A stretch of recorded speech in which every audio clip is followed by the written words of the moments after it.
هو أقرب من حبل الوريد. الله أكبر الله أكبر لا إله إلا الله والله أكبر الله أكبر ولله الحمد والتمجيد. سبحان الذي أعزنا بشهر رمضان شهر الرحمة والغفران، شهر فيه ليلة القدر خير من ألف شهر. من صام وقام في أيامه ولياليه استحق ثواب المزيد. الله أكبر الله أكبر لا إله إلا الله والله أكبر الله أكبر ولله الحمد والتمجيد. سبحانه ما أعظم شانه وعد للصائمين والقائمين النجاة من مهالك يوم الوعيد، قائلا ولدينا مزيد. كيف أشكره وكيف لا أشكره على ما أعاد علينا عوائد الإحسان وأنعم علينا في يوم العيد.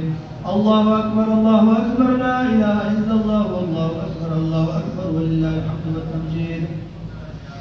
وأشهد أن سيدنا ومولانا محمدا عبده ورسوله الذي هدى الخلق إلى الصراط المستقيم وأخرجه من حفرة النار إلى دار النعيم وتكفل لشفاعة العصاة يوم الوعيد.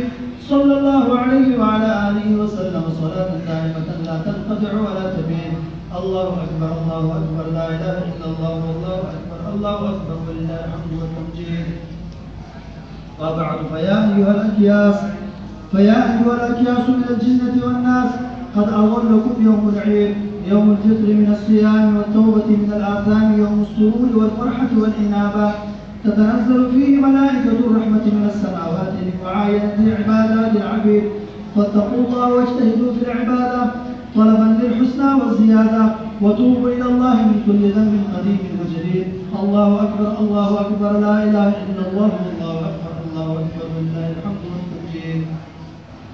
واعلموا أنه شرع لكم في هذا اليوم الاغتسال والسواك ولبس أحسن الثياب